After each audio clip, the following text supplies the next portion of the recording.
docteur Rawlings. Une fois de plus, nous nous posons la question de savoir si l'enfer c'est pour le méchant ou le bon. Je voudrais introduire le sujet d'OBE, Out of Body Experience, qui se traduit comme étant une expérience hors du corps, et celui de NDE, Near Death Experience, qui se traduit comme étant une expérience proche de la mort. Vous savez ce que c'est qu'une mort clinique, où le cœur s'arrête, la respiration est arrêtée, et subitement, une fois de plus, l'on recommence à vivre. Lorsque le cœur et la respiration recommencent à fonctionner, c'est qu'on est revenu de la mort à la vie. Cette situation n'est réversible que si elle a lieu avant que la raideur des membres ne commence. Mais l'expérience hors du corps, OBE, et l'expérience proche de la mort, NDE, sont complètement différentes. Les expériences proches de la mort, NDE, sont similaires à ce que l'on ressent lorsque l'on pointe une arme à feu sur vous et que l'on vous dise « Donnez-moi votre argent ». Vous êtes généralement effrayé à mort, une expérience proche de la mort, mais vous êtes très loin de la mort, vous êtes juste effrayé. Ou encore, elles sont similaires à ce que l'on ressent lorsqu'on échappe de justesse à un accident, mais cependant, il n'y a rien qui indique que le cœur a stoppé ou que la respiration s'est arrêtée. Mais ce que l'on remarque c'est que, la plupart des auteurs qui écrivent des livres traitant de ce sujet incluent OBE et NDE sans toutefois faire mention à la mort clinique. D'où, ce documentaire se focalisera simplement sur la mort clinique où les gens sont vraiment morts et sont revenus à la vie. L'expérience hors du corps est un moyen de sortir de son corps sans toutefois mourir. Mais comment pouvez-vous découvrir ce que c'est que mourir, sans toutefois mourir? Voici comment vous pouvez le découvrir. Une hypnose profonde peut vous le faire découvrir. Vous pouvez aussi aller voir un gourou en Inde, ou alors apprendre les techniques de méditation avec un mantra. Vous pouvez aussi avoir une hypnose chimique. Vous pouvez aussi aller skier avec une boule de cristal. Vous pouvez aussi avoir un stimulus électrique du cerveau. S'il vous plaît, n'allez pas entrer en contact avec aucune de ces choses citées ci-dessus. Il existe plusieurs moyens de sortir du corps, pour expérimenter la vie hors du corps, séparant ainsi l'esprit du corps. Ceci est la définition donnée dans la Bible, lorsque l'esprit est séparé du corps. Mais nous parlons ici d'une séparation permanente, et non d'une séparation temporaire induite par l'homme. Et nous ne parlons non plus de NDES ou de OBEs, nous parlons de la mort clinique, car ici c'est où la grande majorité de personnes ont de vraies expériences. L'un des cas se trouvant dans la catégorie citée ci-dessus est celui de Charles McCaig. Un distributeur de courrier âgé de 57 ans qui avait de douleurs dans la poitrine qui commençaient, puis s'arrêtaient. Alors ce jour, il vint dans mon bureau. Lorsqu'il arriva dans mon bureau, nous l'avons fait monter sur un tapis de jogging, ceci dans le but de voir à quel moment il commencerait encore à avoir ses douleurs. Il fut attaché à un EKG. Électrocardiogramme, moniteur du cœur, le EKG si l'on peut dire se détraqua. Nous savions qu'il avait à ce moment-là des douleurs dans sa poitrine, mais avant qu'on puisse stopper la machine, il tomba et mourut. Mais lorsqu'il tomba mort, il était dans une situation très étrange. Il convulsait comme la plupart de gens durant les premières minutes de la mort lorsque le cœur arrête d'alimenter le sang au cerveau. Ses yeux se retournèrent, il devint bleu, et arrêta de respirer. L'infirmière commença une intraveineuse 4, et je commençai à lui faire un massage cardiaque externe.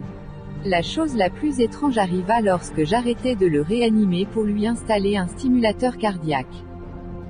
Charles McCaig. Lorsque je revins en vie, le docteur Rawlings dit que mes cheveux étaient littéralement tendus tout droit, et que mes yeux avaient déjà commencé à se dilater. J'étais effrayé à mort, j'étais horrifié. Je menais une vie tout à fait normale, je faisais beaucoup la fête. J'allais à l'église à mon jeune âge à cause de mes parents. Je n'avais jamais réalisé ce qu'était l'église, ou ce que cela signifiait d'accepter Jésus-Christ comme Seigneur et Sauveur personnel. Très tôt un matin je suis allé à clinique locale dans ma ville. À ce moment, vu la douleur que je ressentais dans ma poitrine, j'eus des soupçons que je pouvais être en train d'avoir un arrêt cardiaque. Alors je rencontrai le docteur Rawlings, il m'hospitalisa pour à peu près 3 à 4 jours. Puis il me fit faire un test de stress. Je me souviens que lorsque je faisais le test, que je ressentis comme si je voulais absolument quitter cette machine, tapis de jogging, et ceci est la dernière chose dont je me souviens. Lorsque je revins en vie, Dr. Rollins était en train de m'administrer un réanimation cardio-pulmonaire, CPR, et il me demanda quel était le problème, car j'avais l'air tellement effrayé. Je lui répondis que j'avais été en enfer et que j'avais besoin d'aide. Il me répondit, « Garde ton enfer pour toi, je suis un docteur et je suis en train d'essayer de sauver ta vie, tu as plutôt besoin d'un pasteur pour cela. » Pendant qu'il me faisait le CPR, il essayait en même temps de m'installer un stimulateur cardiaque avec l'autre main. Et je sombrais fréquemment, alors, il se focalisait sur le CPR encore une fois de plus et me ramenait à la vie.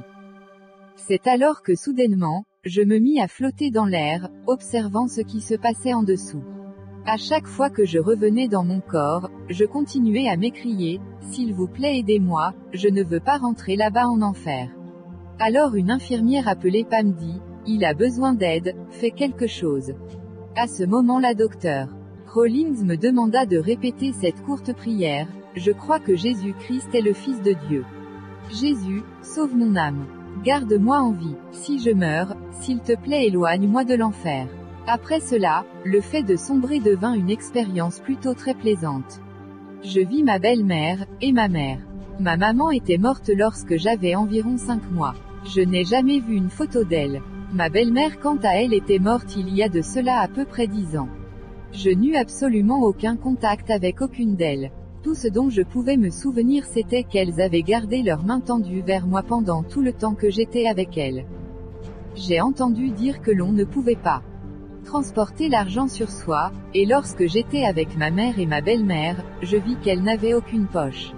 Je sais que ceci a l'air étrange, mais j'essaie de me souvenir de tout ce que je vis. Après cela, je me souviens avoir longé une allée qui avait des couleurs sur chaque côté. J'ai une petite connaissance en art, mais nulle, même pas Rembrandt ne pourrait jamais reproduire ces couleurs, elles étaient si éclatantes. Il y avait cette lumière qui m'entourait, et je crois que c'était le Saint-Esprit. Elle m'entourait et prenait soin de moi. Je ne me suis jamais senti aussi bien et aussi en sécurité de toute ma vie. Dr. Rollins. Après que ceci soit terminé, c'est alors que je me réalisais de ce qui s'était réellement passé. Et ce qui suivit fut une double conversion. Cette expérience et cette prière ont non seulement converti cet athée par terre, mais a aussi converti ce docteur athée qui le soignait. Dr. Rollins pointe le doigt sur lui-même. Ceci est la seule raison pour laquelle je peux me placer devant vous maintenant pour vous dire qu'il y a une vie après la mort, et qu'elle n'est pas toujours belle.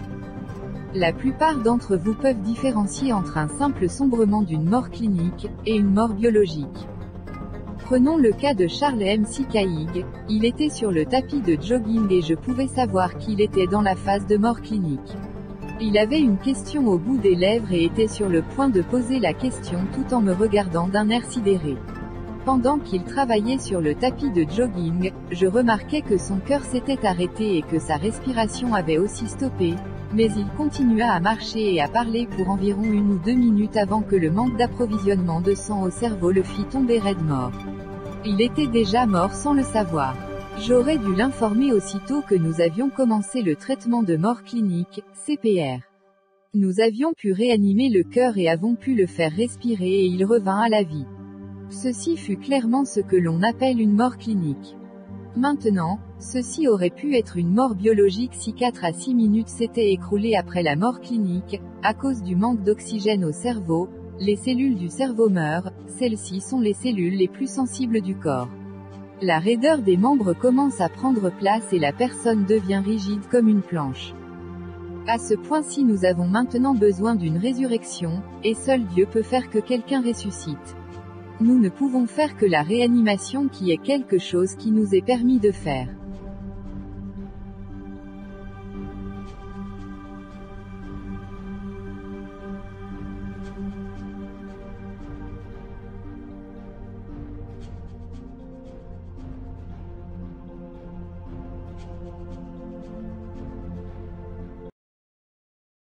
Faites un don à la chaîne YouTube Jésus Seul Médiateur TV.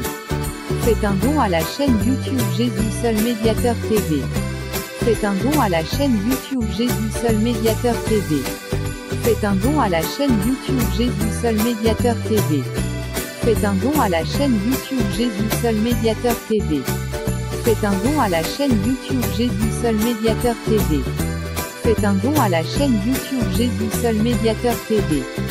Faites un don à la chaîne YouTube Jésus Seul Médiateur TV. Faites un don à la chaîne YouTube Jésus Seul Médiateur TV.